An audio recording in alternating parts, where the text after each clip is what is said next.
본 방송에서 제공하는 투자 정보는 투자 판단에 대한 조언입니다.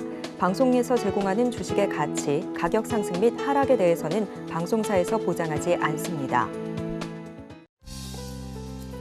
안녕하세요. 오늘장 내일장의 권민정입니다. 오늘 우리 시장 좋은 상황 보여주고 있습니다. 어제 미국 증시 하락했지만 오늘 우리 증시 빨간불의 흐름으로 견조한 흐름 보여주고 있는 상황이고요. 이 외인과 기관의 순매수세 속에서 양지수 1%대의 상승 흐름 보여주고 있습니다.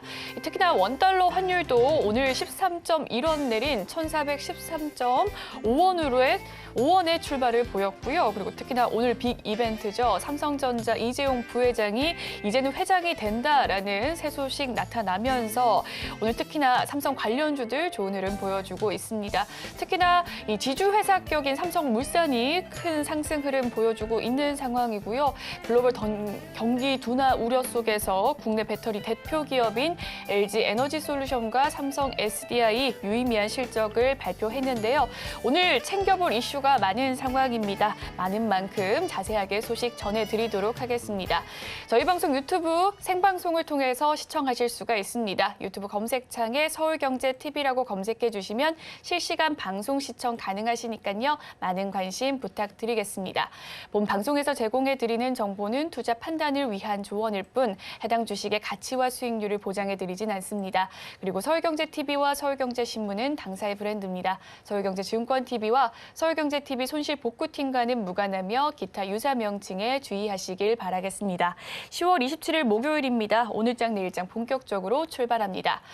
첫 번째 코너로서 이 시각 외국인과 기관의 수급 상황 살펴보는 시간 갖도록 하겠습니다. 오늘은 다올투자증권 영업부 이성웅 차장 연결되어 있습니다. 안녕하세요, 차장님. 네, 안녕하십니까?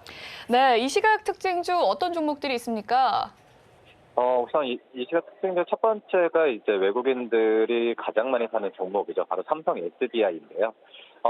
역대 최대치 3분기 실적을 발표하면서 오늘 좀 상승폭을 좀 키워가는 모습 보여주고 있는데요. 우선 3분기 영업이익 같은 경우가 5,659억으로 작년 대비해서 51%까지 좀 증가를 했는데, 그런 점에서 지금 삼성 SDI, 그전부터 이제 중대형 전지 매출이 증가하고 수익성 개선에 대한 기대감이 컸었죠. 그 부분을 그대로 주가가 흡수한다라고 좀 말씀을 드릴 수 있겠고요. 그다음에 두 번째가 바로 이메이드입니다. 우선 이메이드 실적에 대한 부진은 좀 예상이 되는 현재 상황인데, 하지만 지금 이제 외국인들이 순매수 3위, 기관이 순매수 2위를 올려놓는 부분은 이 어느 정도의 실적에 대한 우려감은 주가 좀 선 반영됐다라고 좀 판단되고 있고요. 그리고 대형 신작 행사랑 또 미르엔 글로벌 출시 등을 앞두고 어떤 단기적인 모멘텀에 대한 그 기대감이 어떤 저가 매수가 이어지고 있다라고 좀 말씀을 드릴 수 있겠고, 지금 현재 금융 손실이나 여러 가지 비덴트 주가 하락에 따른 손실 부분 예상했지만 저는 개인적으로 본다고 하더라도 이런 부분은 주가 이미 좀 반영됐다라고 좀 생각이 되고 있고, 말씀드렸던 이제 미르엠 12월에 글로벌 쪽으로 이제 출시가 되는데 이런 부분 실제 반영되고 매출액의 부분은 이제 1분기부터 내년 1분기부터 시작될 가능성이 크기 때문에 이 두 기업에 대한 관심을 꾸준히 가져야 되지 않을까 이렇게 판단되고 있습니다. 네, 이 시각 수급 특징주의 흐름에 대해서 살펴봐 주셨습니다. 삼성 SDI와 위메이드 더 자세하게 분석을 해주셨고요. 그렇다면 차장님께서 포착한 특징주 어떤 종목이 있을까요? 네, 삼성물산인데요. 우선 삼성물산은 시작 어떤 장 시작에 대한 전후로 어떻게 보면 주가에 대한 관심이 좀 많이 좀 변동성이 좀 있었는데, 지금 현재 어닝 서프라이즈 기대감 때문에 시작 어떤 52주 신고가까지 거의 근접한 그런 주가 흐름이라고 좀 볼 수 있겠습니다. 매출 같은 경우 영업이익이 3,240억으로 작년 대비해서 무려 4,540억까지도 늘어난 모습이죠. 그렇기 때문에 이 어닝 서프라이즈와 평가를 받고 있는 상황이고요. 우선 건설 부분 쪽에서의 매출 또 영업이익이 크게 나왔는데, 삼성물산은 이 다른 어떤 건설 업체와 틀리게 어떤 하이테크나 이런 엔지니어링 쪽에 집중을 하는 그런 건설의 플랫폼을 갖고 있어서 어떤 건설 경기와 무관하게 좀 시장에서 좀 관심을 받았다라고 볼 수 있겠고요. 또 역시 이 상사 부분 쪽도 약간의 교육량 감소와 자본가 하락 때문에 실적이 감소했는데, 하지만 패션, 식음료, 바이오 부분 쪽에서의 이익이 좀 개선이 되면서 실적에 대한 기대감을 이번에 3분기 때 보여주었고 4분기, 내년 1분기까지도 기대감을 가져가지 않을까라고 생각이 되고 있습니다. 역시 뭐 건설인데 뭐 평택 반도체 3사기 그리고 여러 가지 미국 테일러 쪽에서도 이 수주에 대한 부분을 본다고 한다면 4분기도 3분기 이상의 실적이 나올 가능성이 크다라고 좀 볼 수 있겠고요. 우선 이 올해 9월 말 기준으로 수주량은 28조 5천억이죠. 내년 예상 대비 내년은 오히려 이 정도 실적의 이상은 가져갈 가능성이 크기 때문에 지금 현재 본다고 하더라도 삼성물산의 건설 업종 안에서도 탑픽으로 좀 말씀을 드리도록 하겠고요. 매수가는 11만 8천원, 목표가는 13만 원, 손절가는 10만 원 말씀드립니다. 네, 오늘 이성훈 차장의 포착 특징주는 삼성물산이었고요. 그에 따른 투자 전략까지 면밀히 살펴봤습니다. 지금까지 다울투자증권 영업부 이성훈 차장과 함께했습니다. 말씀 잘 들었습니다. 네, 감사합니다. 네, 오늘 시장을 주도하는 업종과 이슈에 대해서 심층 분석해보는 마켓 로드맵 시간으로 넘어가 보도록 하겠습니다. 오늘은 루크투자연구소 임순재 대표님과 함께합니다. 어서 오세요. 네, 안녕하십니까? 네, 이 글로벌이 경기 침체 우려가 된다라는 이 우려 속에서도 국내 대표 이 배터리 기업들이죠. LG 에너지 솔루션과 삼성 SDI가 역대급 실적을 발표했습니다. 업황과 더불어서 이 실적 자세하게 살펴봐 주시죠. 네, 2차 전지 관련주들의 이제 실적이 상당히 지금 좋게 나오고 있다라고 보시면 되는데요. 특히 2차 전지 관련돼서는 그 전방 산업인 전기차 산업, 자동차가 판매량이 증가를 하면서 2차 전지 관련된 기업들의 실적도 같이 좋아지고 있다라고 보시면 될 것 같습니다. 특히 이제 어제와 오늘 이제 계속 이제 LG 에너지 솔루션, 삼성 SDI가 실적 발표를 계속했습니다. 실적 발표는 역대 3분기 실적으로는 사상 최대치의 지금 실적을 발표하고 있는 그런 상황이고요. LG 에너지 솔루션 같은 경우는 이제 3분기 실적이 매출이 작년보다 90% 정도 증가한 7조 7천억 정도 기록을 했고요. 영업이익도 5,200억을 기록을 하면서 작년보다 166% 정도 증가하는 그런 모습을 보였습니다. 영업이익이 3분기까지 누적 9,700억 정도 되기 때문에 올해 전체적으로 보면 1조 원이 넘어가지 않을까라는 기대감이 이미 큰 그런 상황이고요. 특히 9월 달 기준으로 2차 전지 수주량이 370조 원 정도 된다라고 회사가 측이 발표를 했습니다. 지난해 말에 비해서 한 110조 정도 증가한 그런 모습을 좀 보이고 있고요. 특히 지금 수주 금액 중에서 70%가 북미의 완성차 업체들에서 받고 있는 그런 내용입니다. 그러니까 향후에 북미 관련된 매출이 상당 부분 증가할 것이다라는 그런 이제 시그널을 볼 수 있다라고 보시면 되고요. 또 하나가 이제 삼성 SDI 같은 경우는 3분기 실적이 매출이 5조 3,600억 그리고 한 56% 증가를 했고요. 영업이익도 5,659억, 51% 증가하는 그런 모습을 보였습니다. 특히 이제 2차 전지 부분만 따로 띄워놓고 본다라고 하게 되면 매출이 4조 8천억으로 76%, 그다음에 영업이익도 4,800억으로 140% 늘어나는 큰 폭의 이제 영업 신장률을 기록했다라고 보시면 되겠고요. 특히 이제 젠5와 같은 이제 고성능, 그다음에 고부가가치 제품군의 판매 호조가 이루어지면서 실적 개선세가 좀 뚜렷하게 나타나는 그런 모습을 보이고 있습니다. SK온 같은 경우는 이제 별도 회사로 지금 상장이 되어 있는 건 아니고 SK이노베이션의 100% 자회사로 있는 그런 상황입니다. 금일 같은 경우에 SK이노베이션이 지금 8%대의 높은 이제 상승률을 보이고 있는데요. 이렇게 된 이유는 SK온의 실적이 좋아질 것이다라는 기대감이 지금 선반영되지 않았나라는 생각을 해보고 있고요. 지금 11월 3일 날 SK이노베이션의 분기 실적이 발표될 때 아마 실적이 같이 발표될 걸로 그렇게 예상이 되는데, 일단 3분기에는 영업 적자가 좀 더 이어질 가능성이 좀 크다라는 쪽으로 아마 보시는 게 좋을 것 같고요. 아마 4분기나 내년 정도 돼야 영업이익 부분에서 흑자로 전환될 가능성도 있으니까 그런 점은 참고해 주시면 좋을 것 같습니다. 최근에 이제 원자재 가격 상승에도 불구하고 판매 가격하고 이제 연동이 되면서 수익성이 일정 부분 확보가 됐다라는 게 이렇게 이제 매출이 좋아지고 영업이익이 커진 가장 큰 이유다라고 보시면 되겠습니다.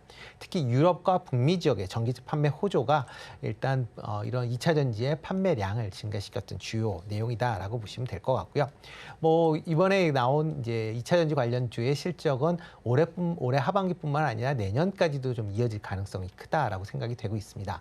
특히 이제 내년에는 IRA 법안이 이제 본격적으로 시행이 되면서 미국 내에서 전기차를 판매할 때 미국 내에서 이제 생산된 배터리를 사용을 해야 된다라고 보시면 될 것 같고요. 그렇게 되면 현재 미국 내에서 배터리 공장을 갖고 있는 게 국내 3사밖에 없기 때문에 아마 국내 3사의 매출 관련된 부분은 아마 올해보다도 내년에 좀 더 좋아질 가능성이 충분히 있다라고 생각이 됩니다. 네, K 배터리가 호실적을 내고 있는 상황입니다. 특히나 글로벌 경기 둔화에도 불구하고 2차 전지 완성 업체인 LG 에너지 솔루션 굉장히 좋은 실적 냈고요. 삼성 SDI까지 호실적 발표한 가운데 SK온에 대한 이야기까지 덧붙여 주셨습니다. 내년에 이 IRA법이 시행이 됨으로써 또 K 배터리 수혜가 확대될 것이다라는 전망도 제시해 주셨는데요. 이 수혜와 더불어서 특히나 LG 에너지 솔루션은 4분기 또 실적에 대한 기대감, 또 더 나아 내년까지 매출 확대에 대한 이 성장 가능성 제기되고 있는 상황인데요. 그렇다면 LG 에너지 솔루션의 추가 상승 여력은 어디까지 보시나요? 네, 뭐 일단 뭐 LG 에너지 솔루션은 아마 내년까지도 실적이 계속 좋을 걸로 예상이 되고 있습니다. 조금 전에 말씀드렸듯이 수주 잔고가 370조 원 정도 되는데 그 중에서 70% 정도가 이제 북미향 이제 수주 잔고다라고 보시면 향후에 북미에서 계속 매출이 증가할 가능성은 충분히 있고요. 특히 이제 미국 공장이 지금 계속 뭐 올해 가동이 시작이 됐고 이제 내년에도 또 추가적으로 GM과의 조인트 벤처 생산 시설이 아마 가동이 될 걸로 예상이 되고 있습니다. 그렇게 된다라고 하게 되면 북미 매출이 지금보다 더 증가할 걸로 예상이 되고 있고요. 당분간 이제 전기차에 대한 수요 증가로 인해서 2차 전지의 공급이 계속 딸리는 그런 상황입니다. 그렇기 때문에 관련된 매출 성장세는 좀 더 이어질 것이다라고 예상이 되고 있고요. 특히 이제 미국의 IRA 법안이 통과된다라고 본격적으로 시행이 되면 국내 배터리 업체에 대한 수혜가 상당 부분 커질 걸로 예상이 되고 있습니다. 특히 이제 국내 업체들과 경쟁 관계에 있는 이제 중국 업체들 같은 경우 미국 내에 공장 설치가 어려운 그런 상황입니다. 그렇기 때문에 IRA 법안 관련돼서 일단 중국 업체는 수혜를 받긴 좀 상당 부분 어려울 것이다라고 예상이 되고 있고요. 그러다 보면 미국 내에서의 국내 업체들의 그런 시장 점유율은 좀 더 높아질 가능성은 충분히 있다라고 생각이 되고 있습니다. 다만 이제 최근에 그 LG 에너지 솔루션의 이제 주가가 계속 지금 많이 올라가고 있습니다. 금일 같은 경우도 지금 뭐 54만 원대까지 이제 올라가 있는데요. 그러다 보니까 이제 현재 시총 금요로 보면 127조 원대에 가까울 만큼 이제 시총 규모가 커졌다라고 보시면 되겠습니다. 근데 이에 비해서 이제 그 세계 이제 2차 전지 이제 1위 업체인 CATL 같은 경우에 지금 전일 기준으로 시가총액이 우리나라 돈으로 194조 원, 그러니까 9,800억 위안 정도의 이제 시가총액을 갖고 있습니다.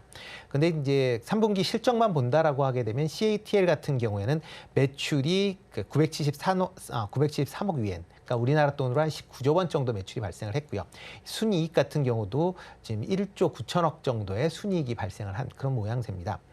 그리고 이런 뭐 상황을 본다라고 하게 되면 지금 뭐 LG 에너지 솔루션이 CATL의 영업 순이익이 한 4분의 1 정도에 머물러 있는데도 불구하고 주가는 65%를 차지할 만큼 상당 부분 주가가 뭐 어떻게 보면 저평가돼 있는 아니고 약간 CATL에 비해서는 좀 고평가돼 있다라고 판단해 볼 수도 있다라고 보여집니다. 그렇게 되면 뭐 외국인 투자가 지금 뭐 계속 좀 이루어지고 있는 그런 상황인데 그런 부분도 좀 감안을 하셔야 되지 않을까라는 생각이 들고요.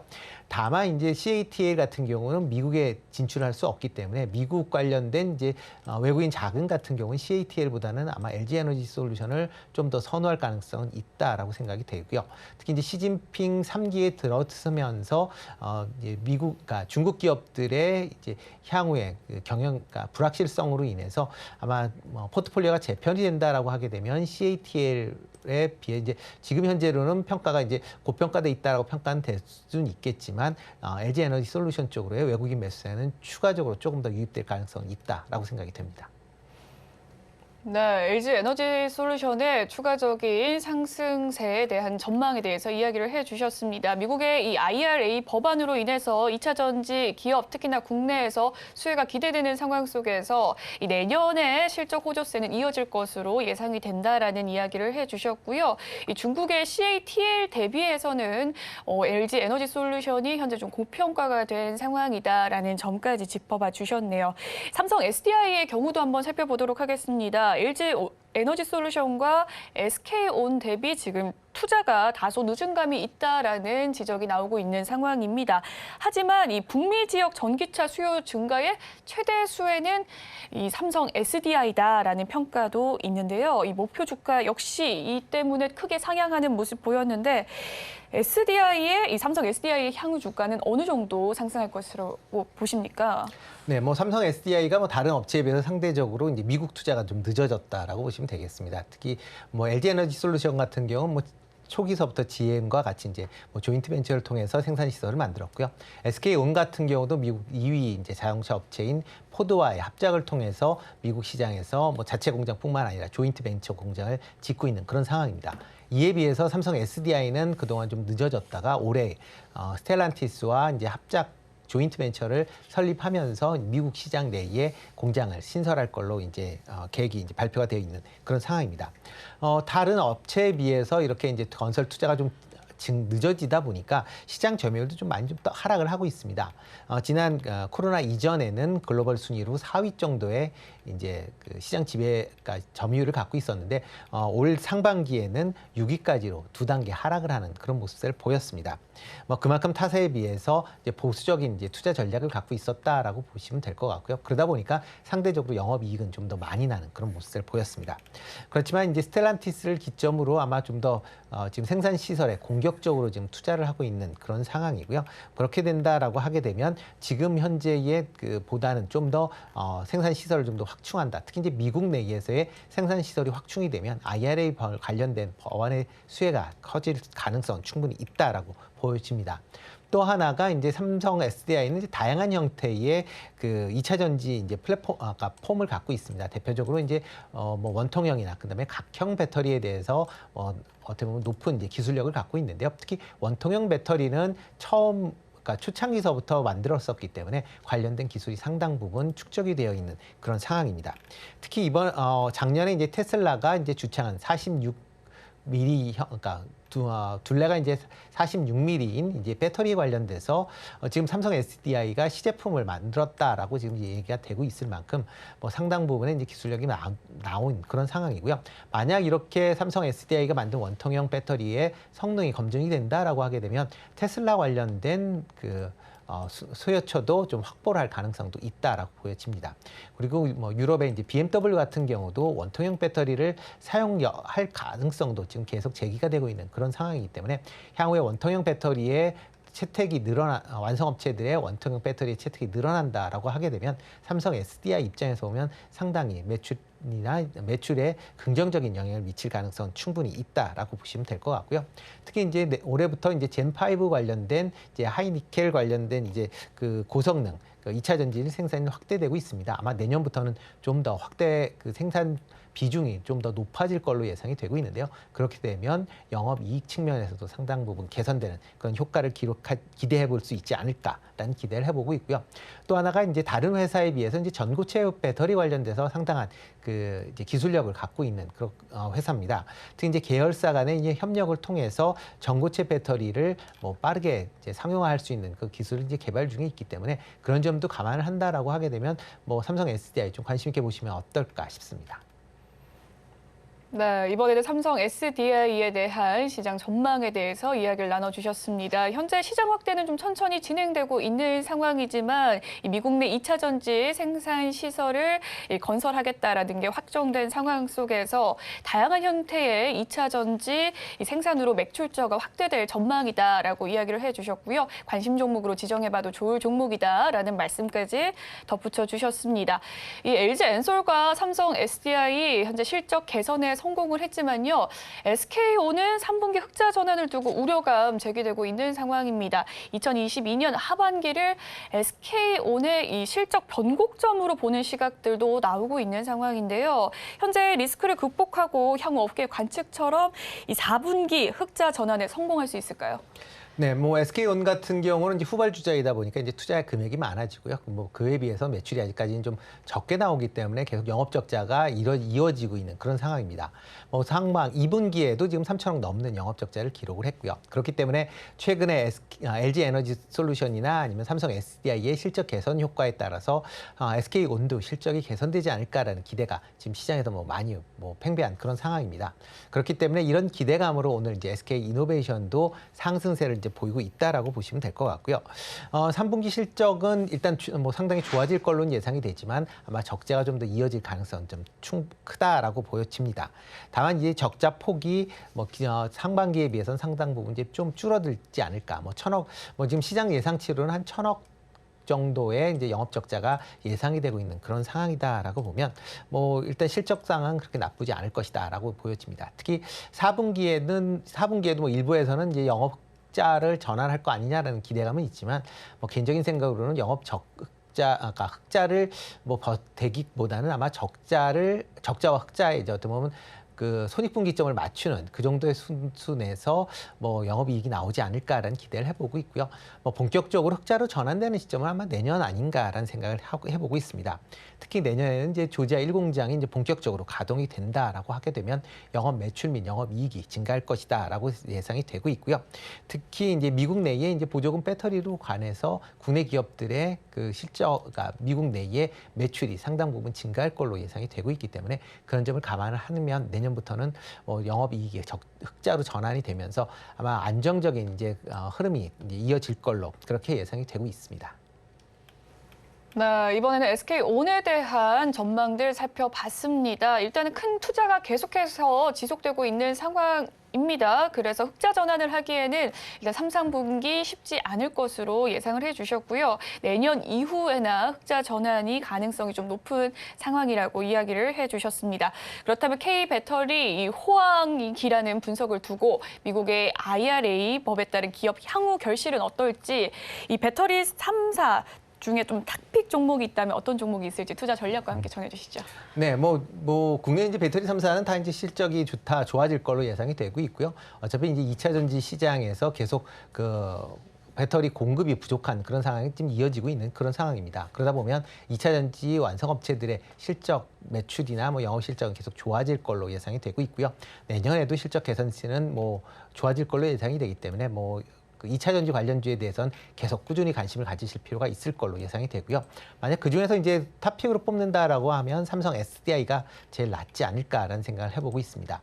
뭐 그동안 이제 상대적으로 보수적인 이제 영업 전략으로 인해서 뭐 시장 점유율은 떨어졌다라고는 하지만 그만큼 이제 영업 이익 측면에서 보면 좀 알짜화되어 있는 그런 이제 사업 구조를 가졌다라는 게 가장 큰 장점이다라고 보여지고요. 미국의 이제 IRA 법안이 확대가 될수록 관련된 그 이제 매출이나 이런 부분이 증가할 걸로 예상이 되고 있으니까 그런 점도 감안을 해서 아마 관심 있게 좀 보시면 어떨까 싶습니다. 네, 지금까지 루크투자 연구소 임순재 대표님과 함께 K배터리 시장에 대한 이야기 나눠봤습니다. 말씀 잘 들었습니다. 네, 고맙습니다.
한 달에 한 번 월간의 증시 현안을 체크하고 천만 개인 투자자의 비법을 엿볼 수 있는 시간이죠. 국내 증시의 대부, 연불리의 촉이 발동되는 시간, 염수관의 촉 시간입니다. 염수관 이사님 나와 계십니다. 안녕하세요. 네, 안녕하세요.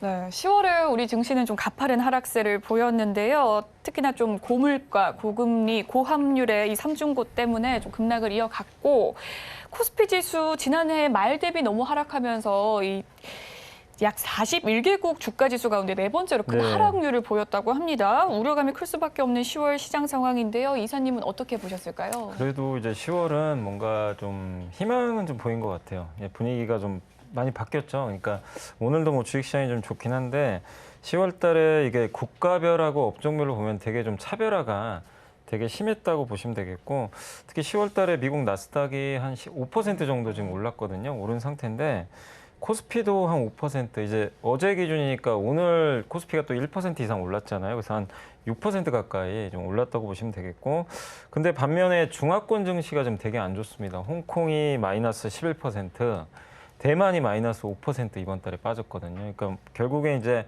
이 지정학적 리스크를 좀 보는 것 같아요. 그러니까 특히 이번에 시진핑 주석이 사면임을 했지만 외국인들이 보는 이제 중화권 증시는 굉장히 좀 안 좋게 해석을 좀 했던 것 같습니다. 그래서 중국 쪽에 관련된 증시는 굉장히 안 좋았고 한국은 또 굉장히 좋은 그런 흐름이 좀 10월 달에 나와준 것 같습니다. 그리고 10월에 그 상승 업종 같은 경우는 일단 이제 업종별로 차별화가 됐는데, 물론 오늘 뭐 하이닉스가 빠지긴 하지만 반도체 업종이 상당히 좀 돋보였고, 그리고 아까도 뭐 삼성 SDI 얘기들을 많이 하시더라고요. 그러니까 2차 전지가 진짜 독보적이었던 것 같아요. 2차 전지가 오늘도, 특히 오늘은 뭐 SK 이노베이션이 거의 9% 가까이 급등하면서 이끌고 있고, 그 다음에 좀 잊혀졌던 바이오 기업들이 이번에 뭐 신라젠, 티슈진 이렇게 재상장이 되면서 분위기가 바뀌어서 좋았는데, 반면에 10월 달에 또 하락하는 업종은 자동차 업종이 상대적으로 좀 부진했고, 거기다가 지금 건설증권주는 아시겠지만 부동산 PF 문제 때문에 이번 달에 굉장히 좀 어려움이 있었고, 또 네이버나 특히 카카오에 좀 사고가 나면서 인터넷이나 게임 업종은 10월 달에도 부지만, 그래서 증시는 어쨌든 올라가긴 하지만 그 안에서도 굉장히 차별화되는 모습이 이번 달에 펼쳐진 것 같습니다. 네, 10월의 증시 상황을 좀 종합해 봤습니다. 일단 국가별, 업종별로 좀 차별화가 심화된 양상을 보여줬다라는 이야기 속에서 이 미국이죠. 미국은 5%, 한국은 6% 상승한 가운데 중화권, 이 지정학적 리스크 탓인지 좀 하락하는 장세를 보여줬습니다. 상승 업종으로서는 IT 반도체주 좋게 흘러가고 있고요. 2차 전지 주도주로 나타나고 있는 가운데 바이오가 좀 분위기가 바뀌었다라는 이야기를 해주셨네요. 특히나 3분기 실적 시즌 기간입니다. 미 시장에서 이 알파벳과 마이크로소프트의 성장 둔화 조짐이 보이는 상황이었고요. 또 향후 국내 대형주가 내년까지는 일단 실적이 역성장 될 것이다라는 관측 속에서 굵직한 기업의 실적 발표, 이 투자자들이 어떤 부분에 좀 주목을 해봐야 될까요? 일단 이제 많은 분들이 그런 얘기를 많이 하세요. 내년에 이제 경기 침체가 오니까 시장이 되게 안 좋아지는 거 아니냐, 이런 좀 질문들을 하시는데, 사실 이제 경기 침체 전에 주식시장 먼저 빠져요, 사실. 그리고 침체가 오면 오히려 올라가는 경우들도 많으니까 너무 침체에 대해서 뭐 주식시장이 이제 또 새로운 하락이다, 그렇게까지 좀 보실 필요는 없는 것 같고, 근데 그 안에서 이제 우리가 좀 봐야 될 건 뭐냐면, 경기가 지금 이제 침체되는 이유는 뭐 여러 가지가 있겠지만 결국 지금 고물가 때문이거든요. 고물가 때문에 연준이 금리를 올리고, 금리를 올리다 보니까 수요가 둔화되죠. 사람들의 가처분 소득은 줄게 되고, 그러면 소비가 둔화될 수밖에 없거든요. 그러면 기업들도 당연히 그런 측면에서 뭐 광고비라든가 이런 지출 감소를 할 수밖에 없기 때문에, 이번에 그 미국 기업들 중에도 오늘 뭐 메타도 그렇고 얼마 전에 스냅이라는 회사도 마찬가지고, 구글, 알파벳이죠. 알파벳도 주가가 이렇게 크게 빠진 건 광고비 때문이거든요. 이 기업들의 전반적인 그 매출은 대부분 광고 쪽에서 나옵니다. 우리나라의 뭐 카카오, 네이버도 마찬가지가 되겠죠. 광고 시장 성장 둔화된다. 결국 이제 소비자들이 지갑을 좀 닫다 보니까 기업들 입장에서는 광고비를 크게 쓸 유인이 없어진 거죠. 그래서 약간 이제 소비와 관련된 기업들의 주가는 좀 안 좋을 수 있지만, 다만 이런 가운데서도 어제 삼성 SDI의 그 정말 깜짝 실적 발표가 있었고, 삼성물산 이런 기업들, 또 얼마 전에 LG에너지솔루션, 이 기업들은 실적이 다 좋습니다. 결국엔 이 기업들은 여러분을 대상으로 해서 물건을 판매하는 회사가 아니죠. 대부분 이제 배터리라든가 또 건설을 한다거나 이런 쪽은 대부분 이제 기업이나 아니면 정부가 어떤 이제 지출을 할 때 수혜를 받는 기업들인데, 한마디로 뭐 B2B 또 B2G, B2G는 이제 거버넌스라고 그래서 이제 정부의 투자가 나오면서 그쪽이 이제 수주를 받는 그런 사람들인데, 그쪽이 좀 실적이 다 잘 나와요. 그러니까 우리가 포커스를 맞출 건 이게 경기 침체고 안 좋으니까 하지 말자, 이게 아니라 그 안에서 지금 어느 쪽에서 성장이 나오는지를 여러분들이 면밀히 보시면 좋을 것 같아요. 그래서 대표적인 게 태양광, 뭐 전력 인프라, 또 최근에 2차 전지 이런 쪽은 정부나 기업 중심으로 해서 투자가 나오니까 이런 쪽으로 좀 여러분들이 한번 눈을 돌려볼 필요는 있는 것 같습니다. 네, 3분기 실적 발표 시즌입니다. 기업들의 희비가 교차되는 상황 속에서 주목할 점에 대해서 살펴봐 주셨는데요. 일단은 경기 침체 전에는 주식시장이 빠지는 모습이다. 현재는 경기 침체가 현실화된 상황에서 수요 둔화가 불가피한 모습인데요. 이렇게 소비자들의 지갑이 닫히는 만큼 기업의 광고비도 좀 줄어나가고 있는 상황이다라고 말씀을 해주셨습니다. 경기 침체 속에서는 어떤 기업이 잘 가는지 주목하는 것이 좋겠다라는 이야기까지 해주셨는데요. 이어서 지난 시간에 10월에 주도 업종으로 짚어주신 월간 키워드와 함께 복기를 해보는 시간 갖도록 하겠습니다.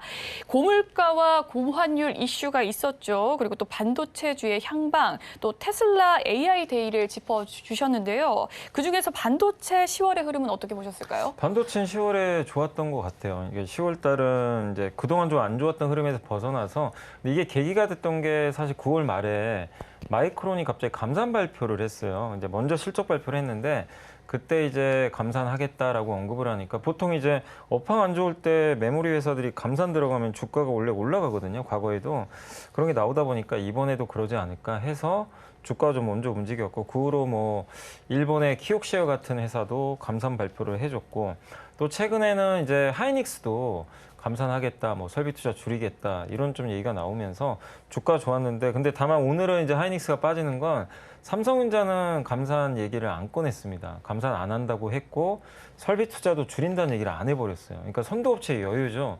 그러다 보니까 이제 2등 업체인 하이닉스가 오늘 좀 타격을 받는 그런 모습은 나왔지만 그래도 전반적인 분위기는 좀 이제 선도업체 제외하고는 감산 쪽으로 가고 있어서 업황은 아마 내년도부터는 좀 살아나지 않을까 이렇게 보고 있고 또 삼성전자가 최근에 근데 되게 좀 돋보일 정도로 좋았던 거는 아까도 잠깐 말씀드렸지만 지정학적 리스크에서 삼성이 좀 이득을 보고 있어요. 왜냐하면 TSMC가 지금 대만에 있기 때문에 시진핑 주석이 뭐라고 했냐면 이거 대만 무력 통일 네. 언급을 했죠. 그러면 TSMC뿐만 아니라 거기에 반도체 밸류 체인들이 되게 많아요. 그렇기 때문에 약간 삼성전자를 대체제로 지금 인식을 하는 것 같아요. 외국인들이. 그러면서 반도체 기업들이 그런 약간 정치적인 이슈들 때문에 좀 올라갔던 것도 특징적인 것 같습니다. 그래서 10월 달만큼은 어쨌든 그동안의 좀 부진을 탈출해서 반도체가 시장을 좀 이끌었다라고 보시면 좋을 것 같습니다. 네, 반도체 한파가 감지되고 있는 상황 속에서 주가 평가에 대해서 이야기를 해주셨는데요. 일단 감산 쪽으로 이어가고 있는 상황입니다. 하지만 이 TSMC, 이 대만 기업이기 때문에 삼성전자가 대체제로서 좀 이득을 보는 상황이다라는 이야기까지 해주셨네요.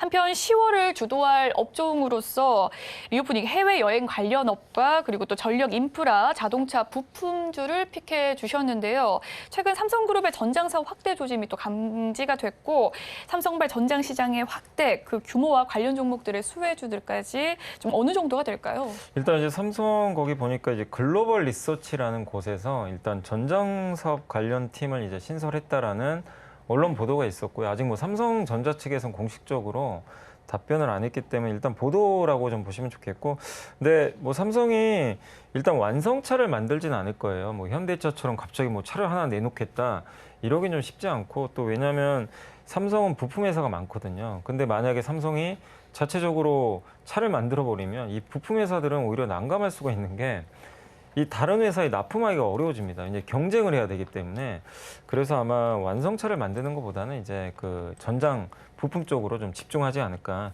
이렇게 보고 있고 이번에 사실 삼성전기가 실적 발표했지만 실적이 좋진 않았어요. 근데 이제 우리가 그것만 볼 게 아니라 내용을 봐야 되는데 그 주로 IT 기기에 들어가는 MLCC는 안 좋은 게 맞습니다. 뭐 대부분 다 아시겠지만 근데 전장 쪽이죠. 그러니까 자동차 쪽에 들어가는 MLCC는 이게 성장하는 게 지금 보이고 있거든요. 근데 물론 아직 비중이 좀 낮다 보니까 주가나 실적에 영향을 못 주고 있지만 전장 쪽은 좀 좋아지고 있어요. 그래서 지금 자동차 쪽이 특히 전기차가 되고 자율주행화 되면서 이런 부품들이 많이 쓰일 수밖에 없기 때문에 계속해서 우리가 삼성이 이걸 투자하면 뭐 더 좋겠지만 삼성을 떠나서라도 많은 기업들이 이쪽에 좀 집중할 저는 가능성이 높아졌다. 그래서 뭐 이 전장 부품과 관련해서 MLCC라든가 또 자동차에 들어가는 카메라 또 인포테인먼트라고 그러죠. 이게 이제 LG전자가 제일 잘하는 부분인데 뭐 이번에 벤츠 EQS의 그 인포테인먼트 여러분들이 이제 차 딱 앉으시면 뭐 내비게이션도 있고 조수석에 모니터도 달리게 되고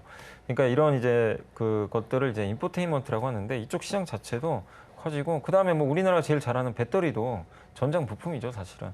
그래서 앞으로 이런 투자 확대는 계속 늘어날 것 같고 거기서 삼성그룹 내에서는 어쨌든 삼성전기와 삼성 SDI가 좀 중심이 되지 않을까라고 생각을 합니다. 네, 현재 지금 속보가 나온 상황입니다. 이창양 산업장관이 2차 전지 산업 제2의 반도체 산업으로 성장하겠다라는 이야기를 남긴 가운데 계속해서 수출이 법팀목이 핵심으로서 반도체가 있다. 340조 원을 투자하겠다라는 이야기 해주셨습니다. 이와 관련해서는 어떻게 보십니까? 일단 뭐 당연한 것 같고요. 그리고 사실 저 지금 반도체나 배터리 얘기가 나왔는데 지금 바이든 대통령도 얘기했던 4대 전략 물자가 있어요. 반도체, 배터리, 히토류, 그다음 바이오 쪽이거든요. 근데 거기서 우리나라가 지금 제일 잘하는 거 2가지가 들어가 있잖아요. 그러니까 정부도 아는 거죠. 그리고 반도체가 그동안의 핵심이었는데 이제는 배터리 산업이 정말 커지거든요. 근데 지금 중국은 미국에서 어떻게 보면 팽을 당하고 있어요. 그래서 미국 시장을 공략할 수 있는 우리나라가 지금 굉장히 기회를 맞이했고 사실 미국에서 그 전기차 만들려면요. 우리나라랑 손을 잡지 않으면 방법이 없어요. LG엔솔이 도요타, 혼다랑 손 잡는다는 얘기도 이제 괜히 나온 게 아닌 거죠. 그래서 정부의 또 저런 지원까지 있으면 2차 전지 산업의 성장은 좀 계속해서 나오지 않을까 저도 그렇게 생각을 하고 있습니다. 네, 계속해서 우리나라 2차 전지 산업이 기대되고 있는 가운데 앞서 삼성그룹의 전장 시장의 확대 공략화 소식 속에서 수혜의 이야기를 나눠봤습니다. 이 전장 관련 사업팀이 신설이 되겠다라는 보도가 나왔다고 이야기를 해주셨고요. 삼성발 전장 사업 수혜가 기대되는 상황이네요. 이어서 2022년 남은 2달간 성공적으로 좀 마무리할 수 있는 투자 전략 이사님과 함께 세워보도록 하겠습니다. 이사님이 선정한 월간 주식 키워드 화면으로 확인해 보시죠. 11월에 주식 키워드 공개됐습니다. 조심스레 제기되는 연준의 피봇 가능성과 또 시진핑 3기 출범에 따른 이 글로벌 시장의 영향, 마지막으로 영향력을 확대해가는 미 시장의 이슈 선정해 주셨습니다. 네, 11월의 증시 키워드 확인해보고 오셨는데요. 3분기 실적 슈퍼위크 속에서 다음 주 FMC를 앞두고 세계 증시 향밤에 이목이 쏠린 상황입니다. 염수장 이사님과 11월을 장식할 키워드에 대한 투자 전략 모색해 보도록 하겠습니다. 월스트리트 저널이 연준의 피벗 가능성을 언급한 뒤에 시장의 금리 인상 속도 조절에 대한 기대감 높아지고 있는 상황입니다. 미국 증시 상거래일 연속해서 좀 상승하는 마감을 보였는데요. 전문가들은 이 경기 침체 가능성 계속해서 제기하고 있지만 월가는 반대의 모습을 보였죠. 또 이 부분께서는 이사님께서 어떻게 보셨을까요? 일단은 지금 연준 피벗 가능성이라고 하죠. 그러니까 연준이 이제 금리 인상 속도를 좀 바꿔주는 건데 기대감은 되게 높아지고 있고요. 그게 이제 물론 이제 지난주에 월스트리트의 닉 티밀하우스 기자가 사실 연준의 입으로 통하는 사람인데 지금 연준 의원들이 말을 못해요. 이제 블랙아웃 기간이라 FOMC 전까지는 어떤 멘트를 못하게 돼 있어요. 그래서 보통 뭔가 이제 방향을 바꾸고 싶을 때 월스트리트 저널의 이 닉 티밀하우스 기자를 많이 이용하는 것 같아요. 그래서 이제 갑자기 지난주 금요일에 그 뉴스가 나와버린 거죠. 그래서 이제 시장이 그때부터 랠리를 좀 보여주고 있는데 근데 그 기자의 말만 뭐 이렇게 우리가 믿을 필요는 없고 이 지표들이 지금 뒷받침을 하는 게 최근에 주택 지표가 너무 안 좋아요.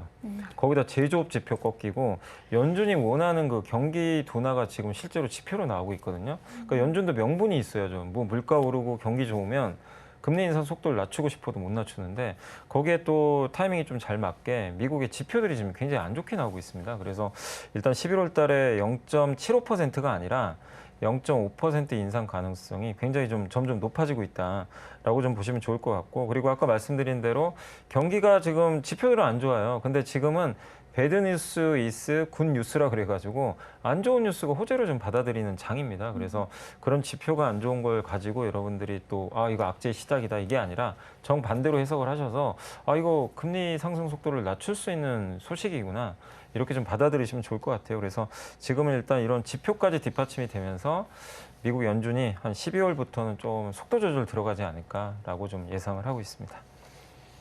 네, 현재 경기 침체 우려 속에서 월스트리트 저널의 이야기에 좀 이목이 쏠리고 있는 상황입니다. 이제 블랙아웃 기간이기도 한데요. 지표 자체가 일단 하락을 하고 있는 상황이기 때문에 조금 더 금리 인상 속도의 조절에 대한 이야기가 있는 것 같습니다. 그럼에도 불구하고 내년 2월까지는 또 증시가 인상한다라는 것은 기정사실화된 상황이고요. 2023년 내년이죠. 기준금리 최종 목표치 어떻게 보실까요?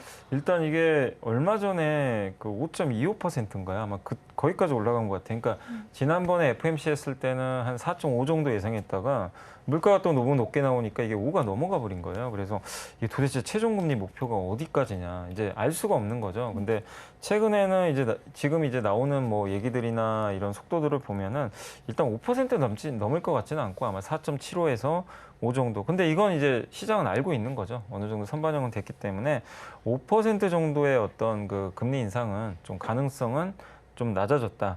이렇게 보시면 좋겠고 다만 이제 11월 2일 다음 주에 있어요. FOMC가 이제 끝나봐야 정확히 알 수 있습니다. 그때 이제 연준 의장의 기자회견에서 답변을 해주겠죠. 그래서 뭐 0.5% 앞으로 올리겠다. 내년 어느 정도까지 올리겠다. 이런 좀 언급을 좀 해줄 것 같긴 한데 그래서 우리가 이제 추측만 지금 하는 거라서 명확하게 우리가 좀 알 수는 없지만 일단 5% 넘을 것 같지는 않고요. 그리고 보통 캐나다 중앙은행이 보통 이제 미국과 같이 이렇게 정책을 좀 방향을 맞추는 경우들이 있는데 사실 얼마 전에 캐나다 중앙은행이 0.75% 금리 인상할 줄 알았거든요. 근데 0.5로 올려버린 거예요. 그러니까 시장에서는 더욱더 속도 조절 들어갔구나. 그래서 아마 그런 걸 근거로 한다면 내년 최종 금리는 5% 넘지는 않을 것 같다라는데 좀 주안점을 두셔도 좋을 것 같습니다.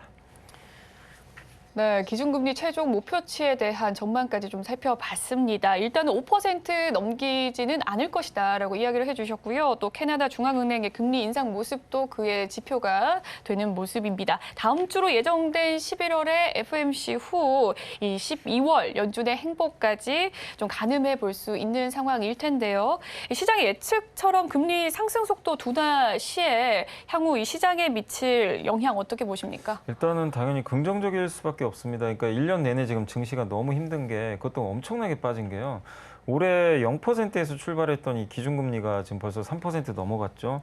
시중금리는 4.5까지 지금 벌써 가 있고요. 이러다 보니까 금리가 1년도 안 된 사이에 뭐 4%씩 오르는 거는 거의 본 적이 없는 거죠. 그래서 이게 이제 시장에 어떤 이제 악재로 작용했고 기업들도 우리나라도 좀 요즘에 물론 뭐 강원도 리스크가 좀 일부 있었다 하더라도 근본 원인은 사실은 너무 금리가 빨리 올라서 그런 거거든요. 그래서 요즘에 유동성 막 리스크가 커지고 있잖아요. 국내에도. 그래서 모든 게 이제 더 힘들어졌는데 근데 어쨌든 이런 그 미국도 4번 연속의 자이언트 스텝이 이제 만약에 끝난다면 방향이 바뀌어요. 그러니까 계속 가파르게 오르던 이 금리 인상 속도가 이제는 이제 슬로우해지는 거고 내년 상반기 한두 번 하면 금리 인상이 멈춥니다. 멈추면 나중에 어떻게 될까요? 경기가 더 안 좋아지면 금리 인하할 수 있거든요. 그래서 그런 것들을 이미 좀 시장은 선반영을 나중에 할 수 있기 때문에 그래서 결국엔 제가 봤을 때는 0.5% 정도의 금리 인상 기대감이 더 높아진다라면은 11월, 12월까지는 뭐 한두 달 정도는 좀 안도랠리가 좀 나오지 않을까. 그래서 올해 정말 뭐 연일 뭐 안 좋았지만 10월 중순을 좀 기점으로 해가지고는 아마 11월 좀 길게는 12월까지는 조금 긍정적인 시장 방향 좀 나오지 않을까라고 예상을 하고 있습니다. 네, 최근 우리나라도 이 레고랜드 사태 등의 악재가 좀 터진 상황이지만 역시나 그 증시의 급락 원인은 4연속 자이언트 스텝이 아닐까 싶습니다. 대신에 11월과 12월은 이 피벗에 따른 안도랠리가 전망이 된다라는 이야기 해주셨습니다. 그럼 다음 키워드로 넘어가 보도록 하죠. 다음 키워드는 시진핑 3기입니다. 시진핑 주석 집권 3기가 공식 출범화되자 이 중국 증시가 출렁이고 또한 홍콩과 미 증시까지 영향을 끼친 모습입니다. 이 원인 어디에서 찾아볼 수 있을까요? 그러니까 이번에 사실 뭐 시진핑이 사면임 할 건 다 알고 있었잖아요. 근데 이제 그래서 뭐 오히려 불확실성 해소 아닐까라고 생각했는데 딱 저도 신문을 보고 깜짝 놀란 게 이제 시진핑의 그 약간 이제 대양 세력이라고 하죠. 공청단이라고 있거든요. 거기가 이제 후진타오랑 이제 왕양이라는 이제 사람이 있는데 그 두 사람이 주요 요직에서 이제 없어져 버린 거예요. 그리고 그 공백을 누구로 메꿨냐면 이제 그 중국에서 이렇게 표현하더라고요. 시좌진이라 그래가지고 이제 시진핑의 최측근이다 이런 용어인데 그 7명이 다 이제 그렇게 지금 편성이 돼 버렸습니다. 근데 보통 그렇게 이제 연임을 하고 난 다음에는 자기 후계자를 좀 내세우거든요. 근데 그 누구도 후계자가 지금 안 보여요. 뭐냐면 이거 종신집권할 수도 있겠구나. 그 시장이 이제 깜짝 놀란 거죠. 이거 독재가 더 심해지겠네. 그리고 계속해서 뭐 공동무효 언급을 하고 이러다 보니까 이제 뭐 신문에서 요즘에 매일 나오는 거 한번 보시면은 외국인이 중국을 탈출한다. 뭐 중국인 부자들이 아파트를 판다. 막 이래가지고 아파트까지 폭락한다. 이런 얘기들 많이 나오던데 실제로 이제 그런 것들이 반영되면서 중국의 빅테크 기업들 주가가 막 추풍 낙엽처럼 폭락하는 그런 모습들이 좀 나왔던 것 같습니다. 그러니까 우리가 생각했던 것보다 너무나 좀 강력한 이 단일 집권 체제가 그냥 형성이 돼버린 거예요. 그래서 주식시장이 지금 제일 싫어하는 게 러시아도 마찬가지잖아요. 너무 독재를 했고 시진핑도 이거 완전히 독주 체제로 가는구나. 그럼 이게 당연히 이 외국인들이 봤을 때는 리스크가 너무 클 수밖에 없거든요. 그래서 지금 중국 증시, 이 중화권 증시가 굉장히 좀 어려운 흐름이 이어졌다라고 보시면 될 것 같습니다. 네, 시진핑 3연임 소식 속에서 중국과 홍콩 증시 급락하는 모습이었는데요. 그에 따른 원인을 살펴봤습니다. 역시나 좀 시진핑의 독재, 종신 집권 체제가 보이는 상황 속에서 중국의 빅테크 기업들이 좀 규제 우려로 폭락하는 모습을 보였네요. 시진핑의 공동 부유와 또 빅테크의 규제 등 경제 정책을 두고도 우려감이 커진 상황입니다. 이상님께서는 이 시진핑의 경제 정책으로 인해서 중국 당국과 세계 시장의 타격은 어떻게 전망하십니까? 일단 중국의 경제로만 보면 되게 안 좋을 것 같아요, 당분간. 왜냐하면 이제 그 전에 이제 중국을 이끌었던 사람 이제 사상이 덩샤오핑 사상이라고 많이들 얘기를 하죠. 덩샤오핑은 개혁 개방이라 그래서 이런 말로 되게 유명했어요. 아마 들어보셨겠죠. 흑묘 백묘론이라 그래가지고 검은 고양이든 흰 고양이든 상관없다. 지만 잘 잡으면 된다. 그러니까 색깔 상관없다는 거죠. 경제만 발전시키면 다 끝난다. 이 논리였어요. 그러니까 한마디로 개방해가지고 중국 이제 경제 발전했죠. 근데 시진핑은 그걸 이어받는 게 아니라 이제 독재 체제로 가서 규제하고 제일 많이 강조한 게 공동부유, 다 같이 잘 살자. 그러니까 한마디로 성장보다는 분배 쪽으로 가는 거죠. 그러다 보니까 이제 그게 속해 있던 이제 빅테크 정말 잘 나가는 기업들이 좀 문매를 맞는 이런 모습이고, 그래서 이제 우리나라 기업들 중에도 지금 어제 제가 보면서 좀 깜짝 놀란 게 어제 아모레퍼시픽이 한 8%인가 폭락을 하고 LG생활건강이 한 5, 6% 왜 빠졌을까요? 이 기업들이 잘못한 게 아니라 중국의 비중이 높잖아요. 소비재 기업들이. 중국이 규제하고 소비 이렇게 좀 둔화가 되면 이 그러니까 중국에 진출한 한국 기업들이 참 이게 매출이 떨어지지 않을까. 이 우려감이 어제 반영이 된 것 같아요. 그래서 중국의 좀 그 매출 비중이 높은 소비 기업들은 좀 당분간 투자 심리가 좀 악화될 수밖에 없고, 또 반대로는 지금 2차 전지나 반도체가 강한 이유는 이게 중국과 또 경쟁을 하거든요. 특히 2차 전지는 중국과 정말 엄청난 경쟁을 하는데 중국이란 나라는 지금 중국 외에는 입지가 점점 좁아지고 있어요. 배터리가.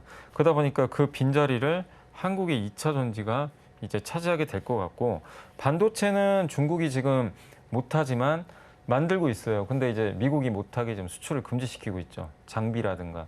그러면 우리나라 반도체 회사 입장에서는 이것도 상당히 큰 호재가 되겠죠. 그래서 지금 반도체와 2차 전지처럼 중국과 직접 경쟁을 하는 제조업은 수혜를 받는데 반대로 중국 매출 비중이 너무 높은 소비재 기업들은 좀 타격을 받는 그런 흐름이 이번에 펼쳐졌다라고 보시면 될 것 같습니다. 네, 시진핑 3기 출범 뒤에 또 이른바 시진핑 리스크로 불리면서 국내 이 해외 증시에 또 급격한 변화까지 감지되고 있었거든요. 또 국내 개인 투자자들은 시진핑 3기에 어떤 대응 전략을 마련해야 될까요?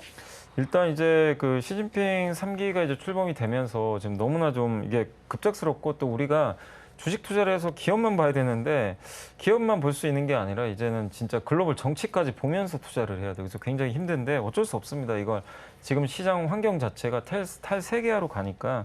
그래서 결국에 이제 우리가 특히 이제 그 안에서도 뭐 반도체 기업들 영향을 좀 많이 받을 것 같은데, 이번에 IR에서도 SK하이닉스가 질문을 받은 것 같아요. 그 공장 어떻게 할 거냐. 1년 동안 유예 기간이 있는데 정 안 되면 뭐 장비 매각도 하고 철수하려는 좀 움직임도 일부 있는 것 같아요. 근데 아직 결정된 건 아닌데 결국 지상 과제는 중국에 있는 공장들을 다른 데로 좀 약간 돌리는 수밖에 없거든요. 그래서 그런 면에서 반도체 제조 공장이 만약에 좀 바뀌게 된다라면은 반도체 인프라 장비 회사들 있죠. 공장을 지으면 거기 처음에 뭐 설비가 들어가거든요. 그런 쪽은 또 반대급부로 수혜를 받을 수 있습니다. 그래서 그런 지정학적 리스크나 이런 변동에 따라서 투자하시는 분들도 이제는 뭐 정치 뭐 그런 거 봐서 뭐하냐 이게 아니라 그 정치에 따라서 기업들이 지금 어떤 전략을 살피는지 미리 좀 예측을 하셔서 여러분들이 거기에 좀 맞게 방향을 잡고 가셔야 돼요. 안 그러면 이 정반대 쪽으로 좀 투자를 하시게 되면 굉장히 스텝이 꼬일 수 있거든요. 그래서 그런 쪽에 관련된 기업들 계속 좀 우리가 찾아봐야 될 것 같습니다.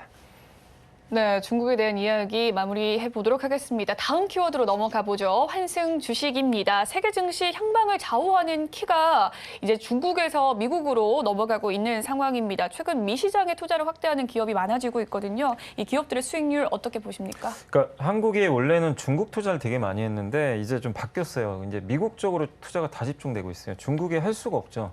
해봐야 지금 이제 성과가 안 나올 수밖에 없고 규제가 심해서 그래서 지금 우리나라 기업 중에서 미국에 제일 많이 투자하는 회사가 아시겠지만 LG에너지솔루션 주가 성과가 정말 좋고요. 그리고 2차 전지만 그런 게 아니라 자동차도 이제 투자 많이 들어갑니다. 어젠가요? 현대차가 이제 조지아주에 그 이제 착공식 들어간 것 같더라고요. 그래서 자동차라든가 2차 전지가 일단 주도하는데 둘 다 뭐죠? 전기차죠. 네. 전기차로 연결돼 있기 때문에 그런 쪽에서 아마 좀 수혜를 받는 기업들이 주목을 받을 것 같아요. 그래서 이 전기차 투자 들어가면 역시 제일 많이 들어간 게 장비. 그래서 2차 전지 장비 쪽 괜찮을 것 같고 또 아까 말씀드렸지만 전장 부품, 자동차 공장이 들어가니까 거기 관련된 부품까지 해서 한마디로 전장과 관련된 부품 기업들이 일단은 좀 10월 달 좋았지만 앞으로도 좀 계속 좋지 않을까라고 예상을 하고 있습니다. 오늘 계속해서 2차 전지와 반도체에 대한 이야기 나오고 있는데요. 국내 대형주 역성장이나 좀 반도체 업황의 한파 가능성이 확대되고 있는 상황 속에서 그래도 2차 전지와 반도체 기업 미국 투자를 확대할까요? 계속해서?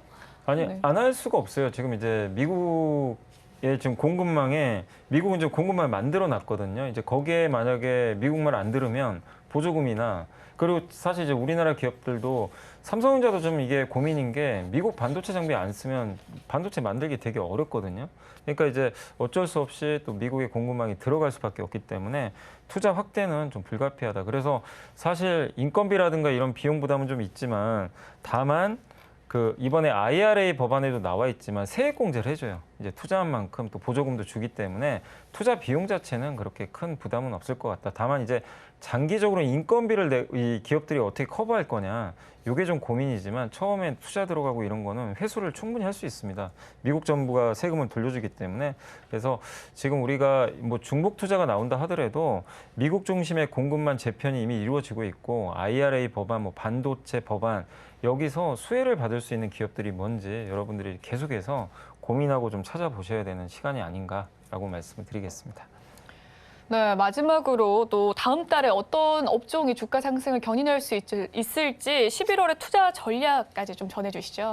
일단 이제 그 11월에 FOMC 2일 날 그게 좀 중요할 것 같아요. 진짜 네. 이제 피벗을 할지 그 이제 그날 좀 결론이 나니까 좀 그러길 좀 기대하고 있고 만약 그렇게 되면 좀 그동안 많이 빠졌던 낙폭과대주도 올라가요. 이게 주도한다는 게 아니라 네이버도 올라갈 거고 카카오도 한 번은 되돌림이 나올 겁니다. 근데 그게 올라간다고 해서 이쪽이 이제 주도주가 된다 그렇게 보지 마시고 한 번에 숨통은 트이는 정도로 보시면 좋겠고 그 시장을 계속 이끌 거는 여전히 좀 반도체 그 안에서도 일단 소부장 기업들 근데 이번에 소부장 기업 내에서도 여러분들이 살필 건 아까 말씀드린 대로 공장 처음 지을 때 들어가는 인프라 설비나 삼성전자 비중이 높은 소부장이 괜찮아요. 왜냐하면 하이닉스는 설비 투자 줄이는데 삼성은 안 줄이거든요.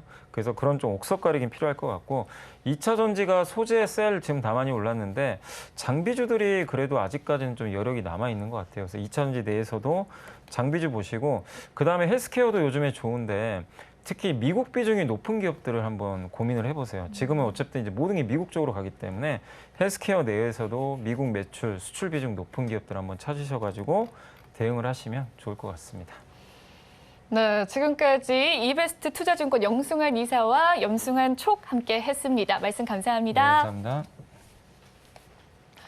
본방송에서 제공해드리는 정보는 투자 판단을 위한 조언일 뿐 해당 주식의 가치와 수익률을 보장해드리진 않습니다. 그리고 서울경제TV와 서울경제신문은 당사의 브랜드입니다. 서울경제증권TV와 서울경제TV 손실복구팀과는 무관하며 기타 유사명칭에 주의하시길 바라겠습니다. 오늘 준비한 소식은 여기까지고요. 잠시 후 마감 임박 60분의 승부도 많은 시청 부탁드립니다. 시청해주신 여러분 고맙습니다.